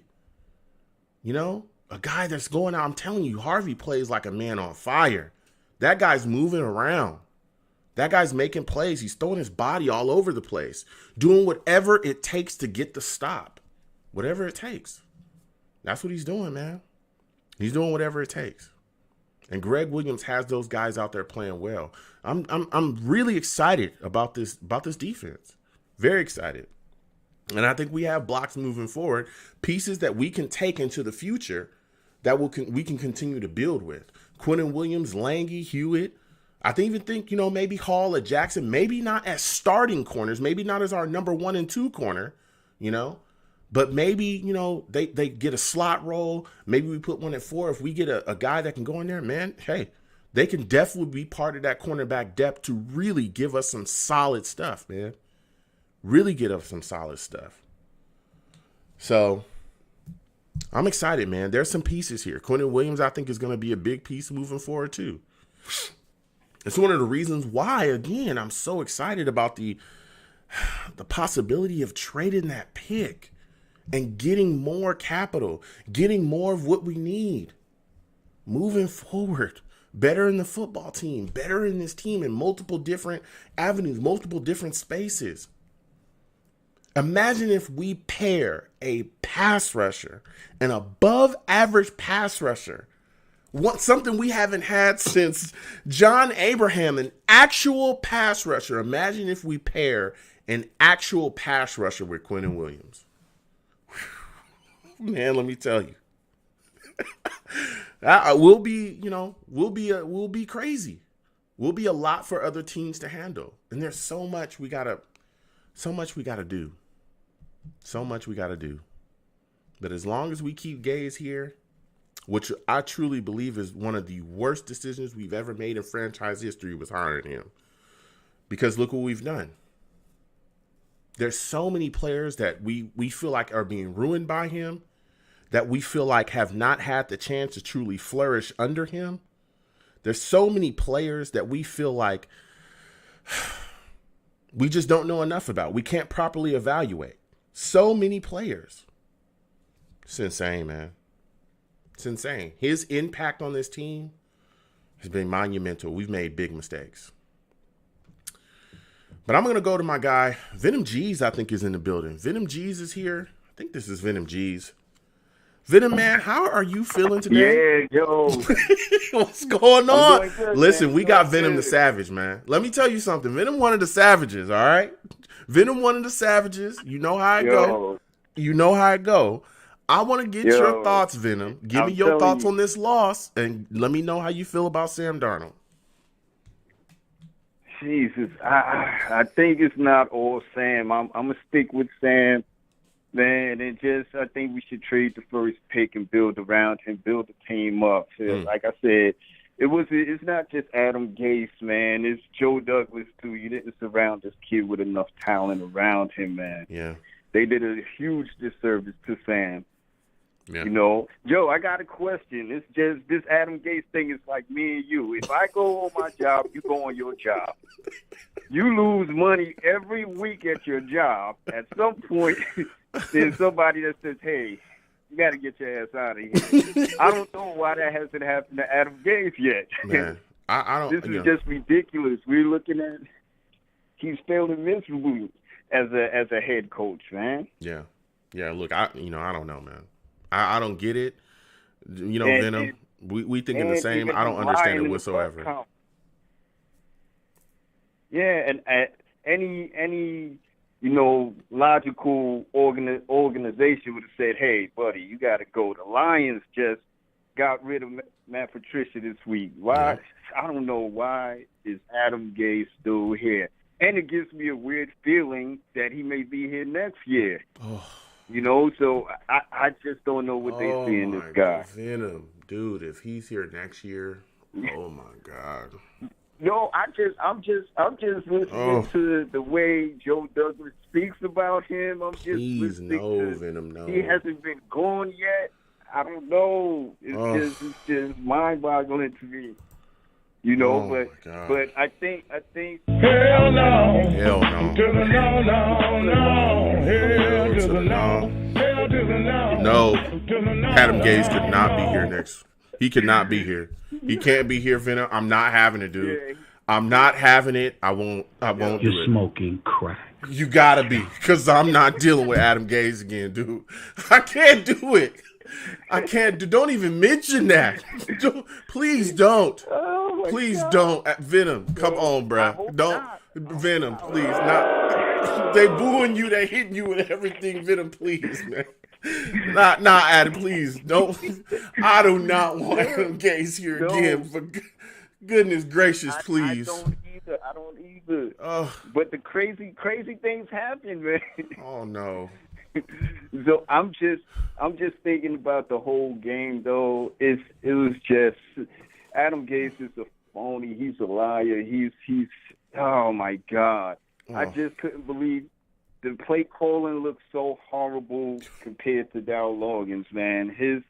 At least he moves the ball. He gets the ball downfield. Adam Gase just keeps it intermediate and short. He does Frank Gore running the ball 40 times a game. I'm sick of Frank Gore. I'm sick of Adam Gase, man. We got to move on from him. Yeah, he's got to go, man. He's absolutely got to go for all the reasons that you brought up. But I want to get your thoughts on this, Venom. how are you feeling about this defense, though, man? Because, we could talk about the offense and just the issues and the negativity on that side, but this defense is really showing up and showing out. And there's a lot of young players that are putting things together as well. How are you feeling about the play of Quinnen Williams, man? I think he's going to be phenomenal as he keeps getting experience and getting reps. I think he's going to be a cornerstone of the defense, and I think they just need to build around him. Like, I think on Sunday, I stated all the moving parts that we needed to get: the right tackle, the right guard, the center. We just got to fill up so many holes. But right now, Greg Williams is making it happen with lesser talent players, and I think these guys, not just Quinnen Williams, Langley, he's been playing out of his mind. He's been in the backfield every weekend. Yep. Only person I think they got to move away from is Jordan Jenkins, and get rid of him, let him go someplace else. Brian Poole, they need to let him go and get a younger guy in that position and just start letting these players get reps. But I think right now everybody's playing good on the defense right now. But you just got a couple holes to fill up. Yeah. Yeah. I mean, how many building blocks do you think we have? Like, do you think that Hall and Jackson could be future number 1 and 2 starters, or would you still look to, replace them with? I don't think number 1 and 2. I don't think number 1 and 2. I think a slot and a second, but I think we need a pure number 1. I still think we need a number 1. And if the right coach come in and they build on with these players and they make things a lot easier, or what works for these guys, or just to suit their physical attributes, I think they'll be a lot better. But I think the coaching needs to get better. So I think right now they'll do a lot better. This defense is pretty good right now. If they get a good coach and get Mosley back and a few more, I still want to see what's going on with what is it? I think it's Zuniga. I think that's his name. Zuniga. I want to see him on the field. I want to see Clark on the field. I want to see what these guys got too. And I haven't been able to see them on the field. So they should have all the young players out right now, and just seeing what they have. Yeah, yeah, you're right. I mean, Venom G's. But speaking the truth, I think they have a lot of building blocks and a lot of pieces. And going into this draft, even if they trade the number 1 pick, they could just get more people to help Sam out and develop him, like you were saying earlier.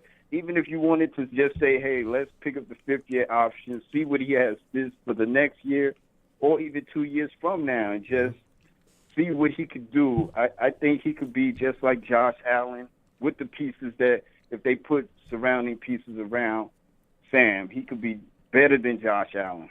Yeah.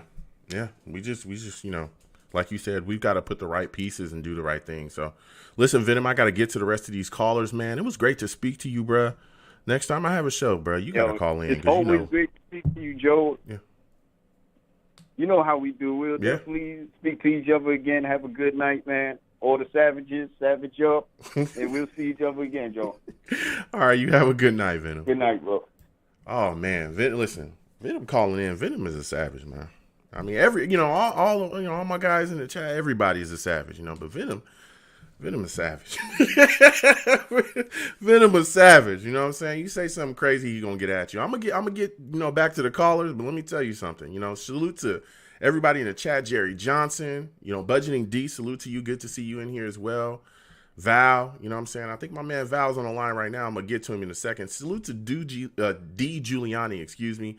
D Giuliani in the chat says, Darnold can't play. Stop dreaming about trading a pick. Well, D, we'll see. You know what I'm saying? We'll see what's going on. But salute to you. You know what I'm saying? But I'm going to keep on with these callers. I think it's my guy Val on the line right here. I think this is Val. Val, if this is you, my friend, welcome to, you know what I'm saying? Thank you. Welcome to the show. Thank you for calling in. What are your thoughts about this loss? What's up, Joe? What's going on? What are your thoughts about this loss to the Dolphins, man? Man, this was a tough loss. I mean, the defense showed up to in that game. The offense did not show up whatsoever. I mean, there was a few bright spots in the offense, but the defense was just holding it down. But it was just like nothing but torture, man, on that offense, especially in the halftime. Yeah. It's just been the same thing all season. Is the halftime adjustments is just terrible. Yeah. They were horrific, especially like you said, going into halftime, not taking the shots for the end zone, playing for the field goal, and then we missed the field goal. Our kicker Sergio misses the field goal, bro. What were you thinking when you saw that, bro? It was just a chip shot, and we was rooting for him in the Chargers game too. Yep. Yeah.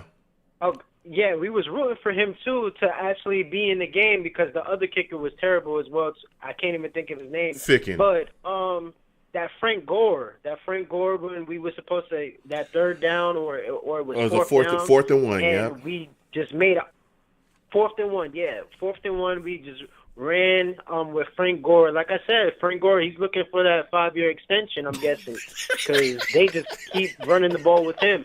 I'm telling you, man. And I don't know what the session is. Like, we had Le'Veon Bell. We wasn't even running with him like how we are on Frank Gore. Ever since Le'Veon has left, now it seems like we know how to run the ball again. I just don't understand it. Man, you listen. know? Find somebody that loves you as much as Adam Gase loves Frank Gore. Find somebody that loves you as much as Adam Gase loves Frank Gore, bro. And you won't go wrong. You know what I'm saying? Everybody needs to be loved in this world.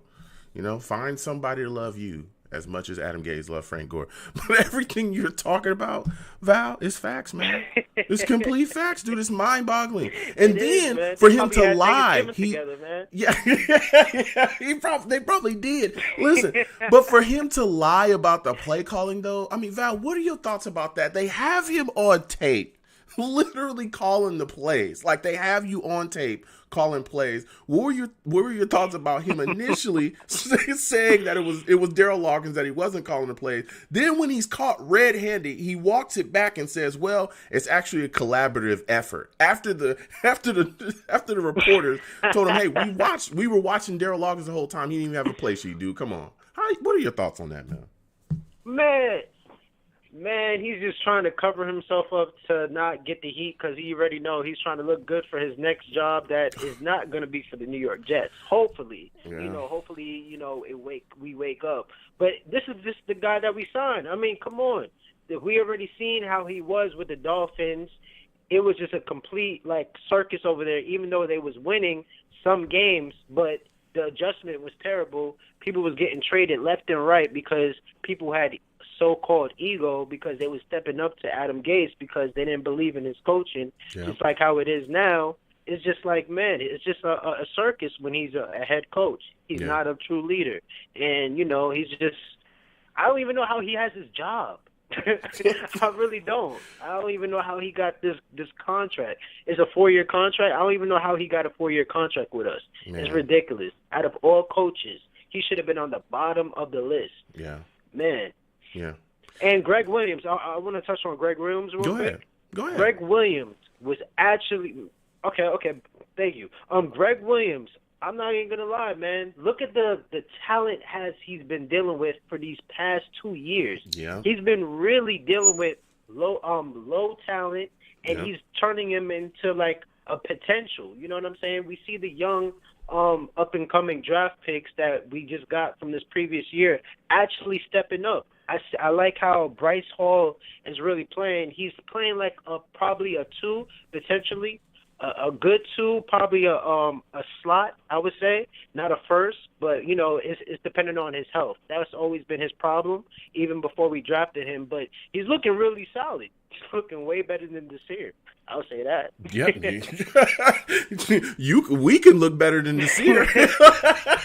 Straight off the couch. Oh yeah, man. You know what I'm saying? I give you some quality snaps. Smoke left and right, man. Was he? I'm telling you. Exactly. You speaking facts, but yeah, everything that you brought up, you look at this situation on this defense, like you said, Greg Williams has often played without. Even when you look at the situation where there were we didn't have Mosley, we didn't have have Avery Williamson either. You know, he was out there with backup linebackers. He was moving people around and making it work, though. There are no excuses. He was making it work. Exactly. And like you said, with Hall and Jackson, these are two young guys, you know, that, hey, he's put out there. They're not the second coming of Reeves just yet, but they are showing you that they're solid. They're not getting beat for 90-yard bombs every single play. We're not getting blown out 86. You know, they're not giving up 86 points on defense. None of that stuff. They're playing solidly. He's got them playing solidly within technique, and they're being well coached. And even this year without Mosley, and then there's a lot of people saying, hey, what's going on with Mosley? Mosley right now, because he opted out, he's not here this year. We'll see what happens with him next year, but he's not here playing right now. And he's got guys like Lange and Hewitt and all those guys out there playing well. So it's like, okay, well, you know, where's Greg Williams flowers? You know what I'm saying? Like, where's his flowers? Yeah. That's why I'm trying to give him his flowers now, man, because this man, he's dealing with nothing, and he's turning him to something. You know what I'm saying? So I have to give him his flowers, because we could have actually won that game. We had about 4 times that we could have scored, but we just couldn't move the ball at all because of who? Adam Gase with his play calling. And I gotta give a little, you know, something to Sam Darnold as well. Go ahead, because I want to know, Val. You know, I already want to know. What are your thoughts about Sam Darnold, and are you ready to move on from him? Go ahead, let me know. I'm asking. This is the venting hour. Go ahead. This is my mindset for anybody that comes to this team and they're ready to give the keys to for the franchise. I have that Kobe mindset. Like, you know, the mom said is basically, if you want the keys, you got to take it. You know what I'm saying? You got to show me that you're the franchise player. That's my mindset. Okay. So far, he hasn't been showing me that. I feel like he basically kind of, you know, he's not playing as he should be. You know what I'm saying? As his third year, I feel like he should be playing a little bit better, but it's always been, you know, his turnovers has always been his problem, and we're starting to see that a lot more. Yeah. Yes, he doesn't have that much talent, but, I mean, other quarterbacks that was behind the Jets, like Geno, I'm not comparing him to Geno at all. Mark Sanchez, I'm definitely not comparing him to Mark Sanchez at all either, but they didn't have that much talent as well either. You got to make something work out of nothing sometimes. Can I say? Okay, look. Okay, no, go ahead. Val, look, I hear you, go but ahead. That's not. Mark Sanchez was bad. Mark Sanchez was on those 2 AFC Championship teams that went back-to-back AFC championships. He was terrible. He was literally the heel on those teams. He was. We hid him behind a good running game. I think if you put Sam Darnold in that situation, now mind you, you know, those guys had way better coaches than what Sam Darnold has now. Some of them had way better rosters and way better coaches. I'm not Sam. I don't make excuses for him. I don't. I keep it real. Y'all know that. And I do love Sam Darnold. I do. I'm a USC guy, right? But I can put that aside, right? I'm not a homer. Has he played amazing? No. But also when you look at the situation that he's been put in, how could anybody play amazing? Nobody could. It's like just I always use this analogy. It's like this. Wherever your job, whatever it is that you do where you work, right? What if I told you, you got to drive to work, I'm going to take your car from you. I'm going to take the tools away from you that you need to actually do your job, whatever it is. I'm taking those away. Then I'm going to give you the worst supervisor in all of the world. How capable would you be of doing your job? You wouldn't be. you would fail. You're setting me up for failure. Exactly. You're setting me up for failure. Exactly. But so hold on a second, Val. What if I did this too? Then, okay, when you fail, because like you just said, we setting you up for failure, so you fail. Then what happens is I say, well, you're the reason why you failed. You're the reason. Because you didn't do the job as effectively as you should have. How fair is that? That's all I'm asking. That's not fair at all. Okay. I 100% agree with you. I 100% agree with you. This falls on the ownership and the GM that we had and the GM that we have currently. I mean, it's just that's what I'm saying. It's very important to get the right coach. He played way better under Todd Bowles. Like I said, Adam Gase is making Todd Bowles look like a great head coach, and that's very hard to do. So it's crazy, man. I mean, it feels like he decreased when he got to Adam Gates. It's terrible. Yeah. And of course, you're setting him up for failure. You have no offensive line. We didn't really adjust. I mean, we did address it, but it hasn't turned out. The bright spot is Mekhi Becton. Exactly. Because all you see is Sam Darnold. He keeps running to his left side because that's where he knows he's going to be protected at. And the right side, they're just coming through just like it's open season. And it's ridiculous. But I will say about Sam Darnold that I will say about Sam Darnold is his deep accuracy has to be a little bit better as well too. Yeah. But you could also say that he's getting pressure from that right side. That is it's really coming. It's like he could only hold the ball for so long, and he's trying to run to try to make some plays, but you can't really play a hero ball too much because you would turn over the ball, as we seen the last game. So that's the problem. You know. Yeah. Well, Val, I got to get back to these callers, man. Listen, it was phenomenal to speak to you. You already know next time I have a show, bro, I need to hear from you, bro, because I love talking to you about this team as well, man. You have a good night, bro. You too, Joe. Love the show, man. Keep watching. Keep doing your thing. Everybody like and subscribe to this page, man. He's doing his thing. All right. Thank you so much, man. Peace. You're welcome, man. Have a good night. Listen, Val calls in, bruh, and he spits his take, bruh. That guy knows his Jets. I'm going to keep going to these lines. 551, I'm coming to you next. Oh, man. Val's a heck of a caller. Salute to him, man. Salute to him. But, everybody, again, Mosley opted out this season. We know that, he got paid a certain amount as well, but he's opted out. So next year, we'll see what he has to give us, man. We'll see. But there's going to be a lot of decisions to be made. He's one of the guys that's getting paid. Let me tell you, he's getting paid. But I understand why he opted out. I get it. I'm not bashing him for it. But, we'll see what he brings us next year. But, again, I'm going to get back to these callers. 551, I'm coming directly to you. New caller. Give me your name, where you're from, and what are your thoughts about this Jets loss to the Dolphins?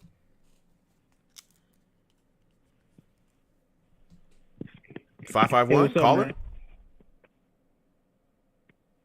Hello? Yeah, it's me. Oh, what's going on, me? How's it going? Where are you from? Good. It's Bayo. Oh, okay. Hey. Oh, what's going on, Bayo? It's good to hear from you, my friend. How are you feeling today? What are your thoughts about the Jets losing to the Dolphins, man? About the Dolphins game? Yeah. What are your thoughts about it, man? Man, I thought when this time when we're gonna face them the second time this season, I thought we already learned from the past few weeks ago that we faced them the first time, and every damn week. Sorry for cursing. Every week we always find a way to lose because of Adam Gates. You know why? His pattern of play calling is so predictable. Yeah. First off, you're gonna run the ball using Frank Gore, and to be honest with you, it's always Frank Gore or either that when we go to the 30-yard line, you will always go settle for the field goal, and not a touchdown. How upsetting is that? It's just mind-boggling. It's just it's making me laugh at this point. I'm not even disappointed. This is all a joke now. Yeah. And the fact that Adam Gase lied to the media about saying, oh, he kind of relinquished the play calls and Dowell Jones. Dowell was doing his thing. Dowell Loggins. He's a whole lie, man. I can't take this man seriously. We know for a fact that he keeps mixing the story up. He told the media that Dowell was doing his thing, but for some reason Dowell and Gase were doing some type of partnership or doing some type of all right, I'm gonna do this and then you're gonna do that. Yeah. And then later on in the press conference, you're gonna tell people that Dowell Loggins was doing his thing, and I was just sitting back. Yeah. So what the hell are you doing here, getting paid millions of dollars, doing what exactly? I mean, people here don't have a job in the because of this COVID, they basically don't get paid to do anything because they don't have a job. But on the other hand, you have Gase, who's getting paid millions of dollars to do exactly the same thing, which is nothing. That's what pisses me off, man. Look, I hear you, man. You look at this situation here, like you talked about as well. The coaching is terrible. I mean, it's so bad, and like you said, him lying about that. I honestly believe, this is my personal opinion, I think that the reason why he tried to take over the play calling again because we were replacing the Dolphins. That's what I think it was. And I think for him, it was like, you know what? You can have the rest of these games, but this game, I need to coach against this football team because I need to show them that, I'm just going to crush them and beat them. That's what I think it was an ego thing with him. And yet again, they spanked him. You know what I mean? And then after the game, he tried to lie about it. I guess he didn't really think he was going to get caught on camera, even though it was clear as day. There's cameras everywhere. There's cameras on the sideline. There's cameras everywhere in these stadiums. They're going to catch you. He's just too stupid. But I figure he could barely call plays. So, why would he even know that there was cameras everywhere? But you brought up a lot of great points. But I want to talk about, our defense, man, because our defense has been playing phenomenal. That was a bright spot yesterday. What are your thoughts about the play of Harvey Langley and how he's flying around out there as well? And as well, Quinnen Williams, too. What are your thoughts about the way he's been playing and how dominant he's been? Oh, for Harvey Langley? Yeah. I think he's phenomenal. I think they should use him more. I'm hoping that it doesn't come to a point that, Gase uses him because you know how Langley is in the past. Yeah. He was injury prone, and anytime you have a past of having injuries, it's always a risk using him. But I agree that they should use Langley because he's explosive. He's young. He's not new to the NFL, but he's he's still young. He's still got to develop. But for Quinn, I think he's phenomenal. I think he's phenomenal because, mind you, when the New York Jets had not a press conference. I think it was a press conference. Becton was he was saying how he's mentoring Quinn, how he has potential. He's even joking about how I could beat Quinn because I taught him that, all that stuff. But it's all brotherly love. Yeah. And and you can see that Quinn in these games is phenomenal. But I'm just so mad because he's doing so phenomenal, but it all comes out short because this organization could not get their right. Yeah. Can I get their their stuff together? And Adam Gase, and also it comes to I want to answer about the Sam Darnold.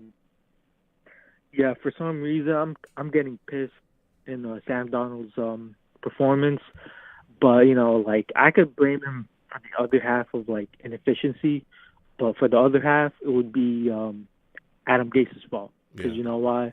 There's so many talents that passed by throughout these 2 years, like Jamal Adams. You got who else we passed on to? No, we passed on quite a bit. Got rid of? Yeah, we got rid of a couple. Yeah, guys. yeah, we passed on a lot of people. Yeah, and he doesn't know how to use talent. Yeah. Even though Sam Darnold's been here for 3 years. I kind of expected him to do a little bit better than Flacco because, I'm not going to bash Flacco because he's a Super Bowl champion, but, he could have at least been, a little bit better than him.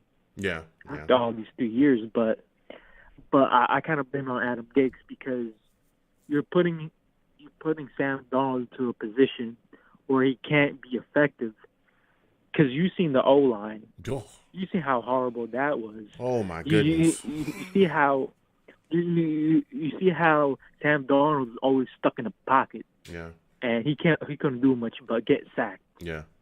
And I feel like Adam Gase always try to deflect all the blame to himself, like deflect it, and always put Sam Darnold under the bus. Yeah. But like, to be honest with you, I'm sorry for Sam Darnold. I gotta say this, but you gotta go, man. You gotta go to a good team. You don't deserve this. It's not your fault. I mean, you could have fixed it, but like, it's not his. Well, I can't say it's not his fault. Yeah, but, like, you're just it was a little bit his fault, but like, yeah, you're just ready to move on. I hear you. And I know a lot of people that kind of say the same things that maybe that it's not Sam's fault. They don't blame him. They understand that the organization has failed them, but they're just saying, look, maybe he just needs a clean break. They feel like he needs a clean break. They should move on from him and draft Trevor Lawrence and send him to a team like the Steelers or the Colts or something like that so that he can start clean. I mean, that's understandable, Bayo. I completely understand that, man. I get it. So my final question for you, and also friend, the shoulder too. Yeah. My final question for you, and it was great speaking to you. When you look at this situation, man, who do you feel are like the building blocks? How many building blocks do you think we have, going forward on this football team on our offense?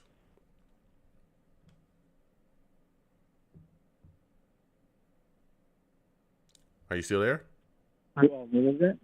How many building blocks do you think we have going forward on our offense? If we could draft Trevor Lawrence, he could be a plus. If we could add like other people from like different teams, if the Jets could market, if we put like a salary or like a cap. What about guys like What about guys like Becton and Mims? Don't you think those are guys that we can move forward with as well to continue to build with? Oh yeah, definitely. Yeah, I definitely sure like we should keep them. Yeah, because they're developing. Yeah, even though the mediocrity is in the. They're still able to shine Jets, there. Like I feel like, yeah, they could still shine. Yeah. And mind you, if we get rid of Gase and get a decent, good coach, you know how far the Jets are going to go from that point. Exactly. Well, Bale, listen, man. I got to get back to these callers. My man. It was great to speak to you. Next time I have a show, bro, please call in. I definitely want to talk to you. Yeah, sure. Pretty sure, man. Like I support your channel, Joe, and I'm gonna continue watching. And hopefully everybody does, and you gain some more subscribers and stuff. I'm still supporting, man. All right, that's all the way through. All right, let's go, man. Thank you so much again for all your support, bro. It's greatly appreciated. Yeah. You're the greatest, man. You have a good night. You too, man. Yeah. Bayo calling in with the fire. I'm gonna keep going with these lines again, everybody. I know I got callers. We're coming towards the end of the show, but I'm going to get to everybody, believe me. You know what I'm saying? So I'm going to keep going with these callers. Salute to everybody in the chat, bro. Salute to everybody in the chat. Val, Mr. Magix, Omar, Jet Black, everybody in the chat, bro. There's too many names. Sir Toon, so on. Portway, salute to you as well, my man Portway, Christopher Cancel. Salute to all of y'all. You know what I'm saying? My savages in the chat going crazy, but I keep going to these callers. 515, I'm coming directly, or 551, excuse me. I'm coming directly to you. I want you to give me your thoughts on this Jets loss to the Dolphins. Caller, 551. Going once. 551. Caller. All right, we got to move on. It's probably Adam Gase. That was probably Adam Gase. You know what I'm saying? You're like, Joe, why you... So you just going to talk to me, talk about me, I'm calling in. Well, Adam Gase, you got to be there. You know what I'm saying? You got to be there. You got to pick up, man. You ain't got no problem calling Frank Gore dives on 4th and 1. All right? When you call in, you better pick up. I got to keep going. You know what I mean? I got to keep going. But, hopefully that caller calls back in. You know what I mean? But listen, it's we're in a situation. You look at this team right now. We haven't got ourselves a win yet this season. Haven't got ourselves a win at all. We've got to figure it out. We've got to be coached better. Adam Gase has got to go. You know what I'm saying? Got to go. But we got some building blocks. I know we talked about the defense quite a bit, but the offense has some building blocks there. I personally believe that Sam Darnold is a building block. I understand some people don't feel like that. I get it. Believe me. But I think he could be one of those things. I think the second building block is definitely Mekhi Becton. God, that guy's phenomenal. You want to talk about immediate impact? He's given us some immediate impact at left tackle. He's the best player on our offensive line by far. By far. It's not even close. He's also pretty high up there in the Pro Bowl voting as well. He could end up making the Pro Bowl his first year in the league. So, you know what I mean? He's one of the better left tackles in the league. Super excited about him. Another guy that's a building block for us offensively as well, too. Denzel Mims, man. Denzel Mims. Let me tell you something. This kid's fire. You know, if we can continue to find ways to get the football in his hands, and I think that that's been a big question mark surrounding him, is, can we do it? Can this coaching staff do what it takes to continue to get the football in his hands, continue to call plays and draw things up for him? You know, that's the big question mark. But every time that we throw the ball his way, every time that things are, that we need him to make a catch, that guy does it. His catching radius is crazy. It's absolutely crazy. He's looked really good. So there's some building blocks. There's not a lot on offense, but there's some. Also, Perine is a guy I'm excited about too. I know he's dealing with an injury. He's going to miss the rest of the season pretty much. But, he's a guy that I was excited about as well. Another guy that, again, Adam Gase and his handling of the players, it's kind of left us with big question marks. So we got to figure it out. But there's some building blocks there. So we'll continue going forward, man. It's just, we've got to find a way, man. We really got to find a way. So I'm going to close the show up now. It's been tough. It's been really, really tough being a fan of this football team. It's frustrating. A lot of just idiotic stuff going on with this franchise, but, we'll figure it out. So listen, I'm the man of the people. I'm here for the people. Let me shamelessly promote my Facebook page. Everyone go on Facebook. Search The Long Beach Joe Show. Like that page. My content's up there. Go ahead and give it a listen. Message me. I'll message you right back. I love going back and forth with folks about this football team. Also, leave me some feedback. I love hearing about what you folks think I do here on The Long Beach Joe Show. You can also see me on Twitter as well at YoungJ000. That's 3 zeros. Go ahead and follow me. I'll follow you right back. You want to troll me? No issues. I am the troll that lives under the bridge, okay? And I'll have my Darnold jersey on. I need him to kind of, step it up, play a little bit better. I understand, Gase and the roster and no protection, but, just don't throw those interceptions. You know what I'm saying? Don't do that. Just don't do that. But we'll see going forward, how things happen. But I'll have that Darnold jersey on, and I'll troll you right back. My show's Twitter as well is The Long Beach Joe. Again, follow me. I'll go back and forth. You talk to me, I'll talk right back. I'm also on YouTube as well. Everybody, I live stream this show on YouTube. All right. It is Long Beach Joe Jets. Long Beach Joe Jets. Go there. Please subscribe. Give me a thumbs up. Turn on your notifications as well. You know what I'm saying? Do whatever you can there. You know what I'm saying? If you comment, I'll comment right back. We can go back and forth in the comments. You want to troll me? No issues. I will troll you back in those comments as well. And as always, people, when you see me in person, and you will right now, gotta remain socially distanced. Gotta mind my distance there. Remaining socially distant. But when you see me, it is arms out, chest open, free hugs for everyone. Free hugs for everyone. All right? Absolutely. Even virtual hugs. You know what I'm saying? It's a tough time right now. We're Jets fans. It's a tough time, man. It's tough. The hugs will always remain free, though. Don't ever let anybody tell you anything different. The hugs will always remain free. So I want to thank you folks for listening. You folks are the greatest. Have a good one. Peace.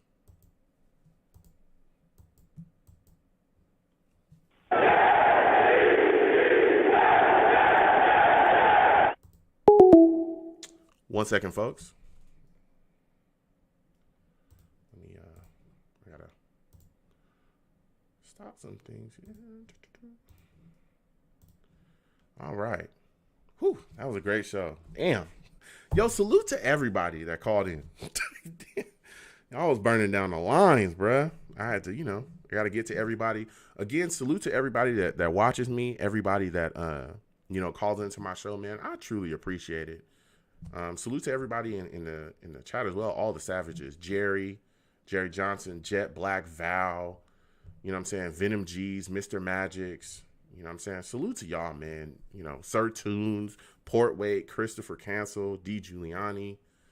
You know what I'm saying? D, everybody, man. Leon, everybody. Salute to y'all, man. Salute to y'all. Jose, salute to you as well. Jose in the chat says, you have to fire Gaze now. Salute to you, Jose, man. You know, I got a lot of, viewers and, listeners of my show that are from other fan bases, man. Listen, every fan that I knew, all, the people that I know that were Dolphins fans said the exact same thing. You guys are crazy for hiring Adam Gase. You're going to fire him soon. That's exactly what they said. I never wanted the guy, but I tell you what, every Dolphins fan I've ever met cannot stand him. They can't stand him. They don't wish him on their worst enemy. It's the honest truth. So I'm going to get on out of here because I gotta go. But it was great, sitting back and talking Jets with y'all tonight. I will be back Saturday. We're going to definitely watch the game, together. So I will be live streaming again Saturday. I believe, Saturday. I'm saying I'll do another show. You folks can call in. Again, salute to all the new callers as well, all the new viewers I got. Truly enjoy, speaking with y'all. It's great to talk to y'all. So I'll see you folks again. Again, thank you to all the new subscribers, everybody. All the new callers as well. Phenomenal to speak to y'all. I really enjoy, just talking to different people and just talking about football in general. So, everybody, if you could also thumbs up, in the stream, and as well, if you hit ! links in the chat, that also brings up my link tree. So if you're watching and you want to, again, subscribe to all my channels, I have other YouTube channels I've created as well. My social media is there. So please, subscribe to all my other YouTube channels, turn on your notifications. Also, follow me across my social media is there. So if you click that link tree, has my iTunes link, my Blog Talk link, everything. You know what I'm saying? So, just real easy for y'all to find and, follow and talk to me. Like I said, I'll talk back. So salute to y'all, Val Outlaw. Salute to you. Salute to everybody in the chat. You folks are the greatest. Salute to the savages, man. Remain savage. That's the saying. You know what I'm saying? Remain savage. So you folks have a good one.